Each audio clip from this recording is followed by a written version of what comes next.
पहले विचारधारा के अनुरूप ही नेता पार्टियों का चुनाव करते थे, लेकिन अब विचारधारा का कोई मतलब मानो रह नहीं गया। नेता शाम तक जिस दल में रहते हैं, सुबह तक उसी दल में रह पाएंगे, इसका भरोसा करना थोड़ा मुश्किल हो चला है। भले उस दल ने माननीय को कितना भी कुछ दिया हो। ऐसा ही कुछ हाल निकाय चुनाव बता रहे हैं। नेताओं का जितना भरोसा करना मुश्किल हो गया है, उतना ही पार्टियों की राजनीति करने का तरीका भी बदला है।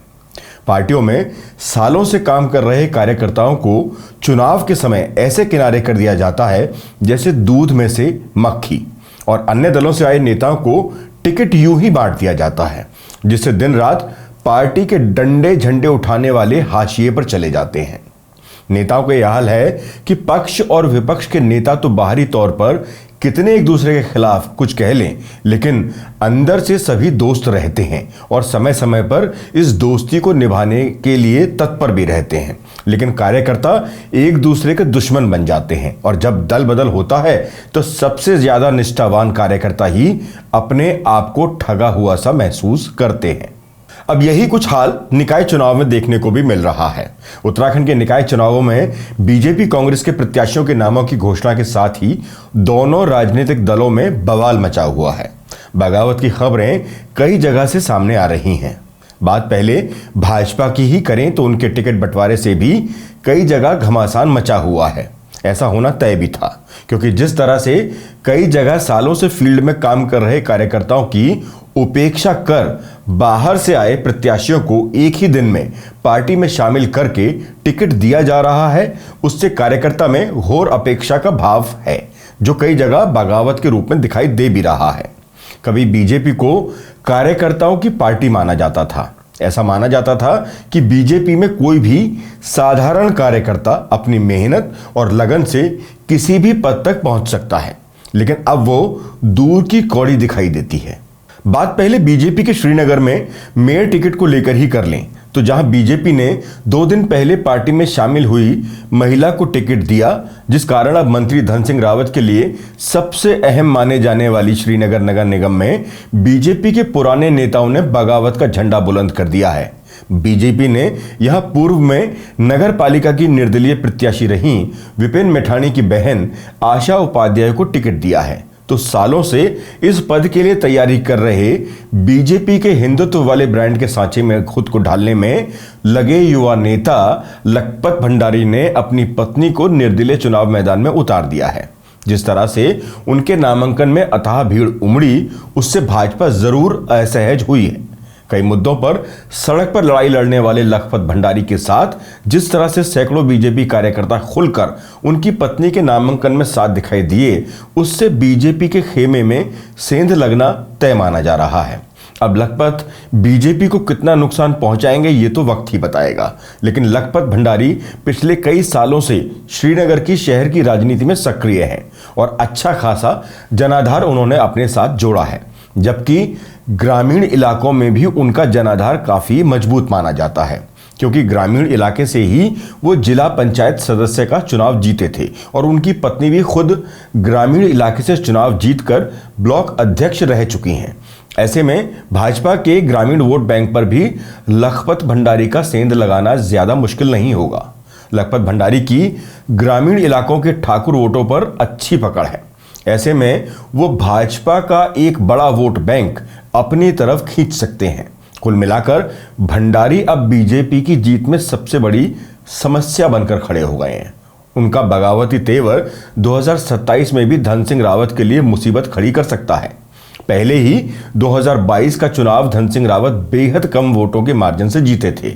ऐसे में आने वाले समय में उनको और मुसीबतों का सामना करना पड़ सकता है। भाजपा की दूसरी परेशानी पिछली बार कांग्रेस के टिकट से नगर पालिका अध्यक्ष बनी पूनम तिवारी भी हैं, जो लोकसभा चुनाव के समय भाजपा में शामिल हुई थीं। पूर्व में अध्यक्ष रह चुकी पूनम तिवारी शहर के अंदर मजबूत पकड़ रखती हैं। उन्होंने भी भाजपा से बगावत कर अब निर्दलीय प्रत्याशी के तौर पर अपना नामांकन कर दिया है। हालांकि उनका ग्रामीण इलाकों में ज्यादा प्रभाव नहीं है, लेकिन शहरी क्षेत्रों में वो अच्छा वर्चस्व रखती हैं। ऐसे में शहरी इलाकों में वो भी भाजपा की वोटों में सेंधमारी कर सकती हैं। हालांकि उनको कांग्रेस छोड़े ज्यादा समय हुआ नहीं है। ऐसे में वो कांग्रेस के खेमे में भी थोड़ा बहुत नुकसान जरूर कर सकती हैं।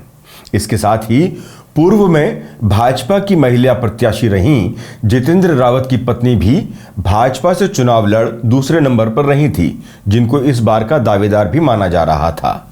वो भी इस फैसले से आहत हैं। हालांकि उन्होंने और उनके पति जितेंद्र रावत ने पार्टी के इस फैसले से कोई असहमति सार्वजनिक तौर पर नहीं जताई है, लेकिन जिस तरह से दोनों पति पत्नी काफी सालों से पार्टी के लिए काम कर रहे हैं और दावेदारों की लिस्ट में शामिल थे, ऐसे में उनकी अनदेखी करना क्या उनके समर्थकों को शांत रख पाएगा, कहना थोड़ा मुश्किल है। ऐसी ही लिस्ट में गिरीश पेन्यूली भी शामिल हैं, जो बीजेपी का झंडा उठाए खड़े हैं। सवाल यही है कि ऐसे कर्मठ कार्यकर्ताओं की अनदेखी क्या बीजेपी की नई मुसीबत बनेगी? क्या श्रीनगर मेयर का चुनाव, बद्रीनाथ उपचुनाव जैसे नतीजे भाजपा के सामने खड़े कर सकता है? क्योंकि वहां भी भाजपा ने अपने कैडर को दरकिनार किया और बाहरी दल से आए व्यक्तियों पर दाव लगाया, जो उसे भारी पड़ा। मतलब अगर बद्रीनाथ जैसी पुनरावृत्ति श्रीनगर के मेयर चुनाव में हो तो कोई आश्चर्य होगा नहीं।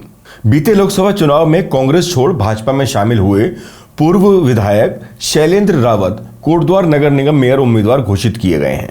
शैलेंद्र के टिकट को लेकर स्पीकर व कोटद्वार की विधायक रितु खंडूरी कैंप में विशेष हलचल देखी जा रही है। एक तरह से यहां भी भाजपा ने अपने पार्टी कैडर की उपेक्षा की है।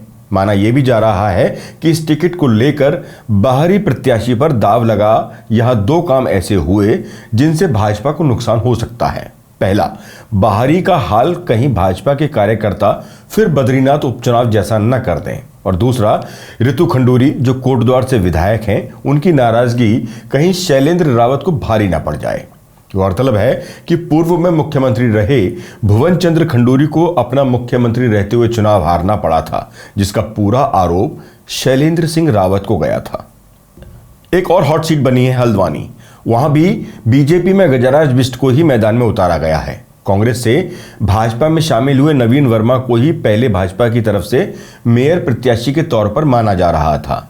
गजराज बिष्ट का टिकट लगभग कटा हुआ माना जा रहा था। बाद में इस सीट को सामान्य कर दिया गया, लेकिन गजराज सिंह बिष्ट ओबीसी से सामान्य हुई सीट के बाद भी अपने लिए अड़े रहे।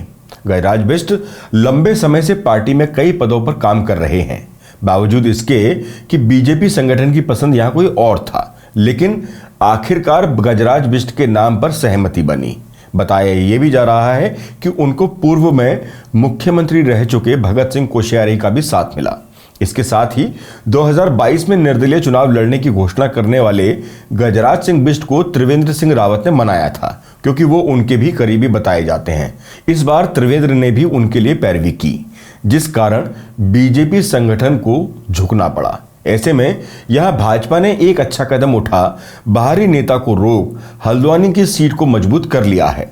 पर यहां गजराज का मुकाबला कांग्रेस के ललित जोशी से है, जिनका अपना खुद का जनाधार भी काफी मजबूत माना जाता है। देहरादून मेयर सीट एकमात्र ऐसी सीट रही जहां भाजपा और कांग्रेस को प्रत्याशी तय करने में सबसे अधिक समय लगा, लेकिन यहां पर दोनों पार्टियों ने अपने युवा निष्ठावान कार्यकर्ताओं पर ही दाव खेला, या ये कहा जा सकता है कि दोनों दलों ने यहां पर सबसे सटीक टिकट बांटे। देहरादून उत्तराखंड का सबसे बड़ा नगर निगम है। यहाँ की सीट इसलिए भी अहम है कि यहाँ पर पहाड़ से आए वोटरों की संख्या सबसे ज्यादा है, इसलिए दोनों पार्टियों ने पहाड़ी मूल के ही लोगों पर दाव खेला है। दोनों प्रत्याशी पहाड़ी मूल के होने के साथ साथ ब्राह्मण चेहरे के तौर पर मजबूत पकड़ रखते हैं। दोनों पूर्व में छात्र संघ अध्यक्ष भी रहे हैं, इसलिए यह मुकाबला भी बराबरी का होने की उम्मीद है। भाजपा ने जहां सौरभ थपलियाल पर दाव खेला है, तो कांग्रेस ने वीरेंद्र पोखरियाल को जिम्मेदारी दी है। कुल मिलाकर देहरादून का टिकट वितरण एकदम सटीक माना जा सकता है, क्योंकि दोनों ही पार्टी में सालों से काम कर रहे हैं। ये तो था आज की राजनीति का एक रूप। अब जरा एक दूसरा रूप भी देख लीजिए। कार्यकर्ताओं की उपेक्षा करने तक ही राजनीति अब सीमित नहीं है, बल्कि अब टिकट जनता की पसंद या पार्टी की पसंद पर नहीं दिए जाते, और ना ही कामकाज को देखकर, बल्कि अब टिकट पैसों में खरीदे जा सकते हैं, बेचे जाते हैं। ये हम नहीं कह रहे, बल्कि पार्टी के दावेदार ही कह रहे हैं। देहरादून के एक होटल में नेताओं और टिकट के दावेदारों के बीच कहासुनी का एक वीडियो वायरल हुआ है। वीडियो में एक महिला कार्यकर्ता अपने टिकट की मांग कर रही हैं। कांग्रेस प्रदेश उपाध्यक्ष सूर्यकांत धस्माना भी इस वीडियो में साफ नजर आ रहे हैं। वायरल वीडियो को लेकर अब तरह तरह की अटकलें लगाई जा रही हैं। हालांकि इन आवाज उठाने वाले तमाम दावेदारों को 6 साल के लिए निष्कासित कर दिया गया है कांग्रेस पार्टी की तरफ से। खैर, ये तो आज की पॉलिटिक्स का मानो एक अहम हिस्सा भर है। नेता जनता नहीं, बल्कि अब राजनीतिक दल चुनते हैं। जनता तो बस निमित्त मात्र है, जिसका काम सिर्फ वोट देना है। उसके वोट का इस्तेमाल क्या होगा, ये तो नेता ही तय करेंगे, जो आज का कड़वा सच है। इस वीडियो में बस इतना ही। नमस्कार।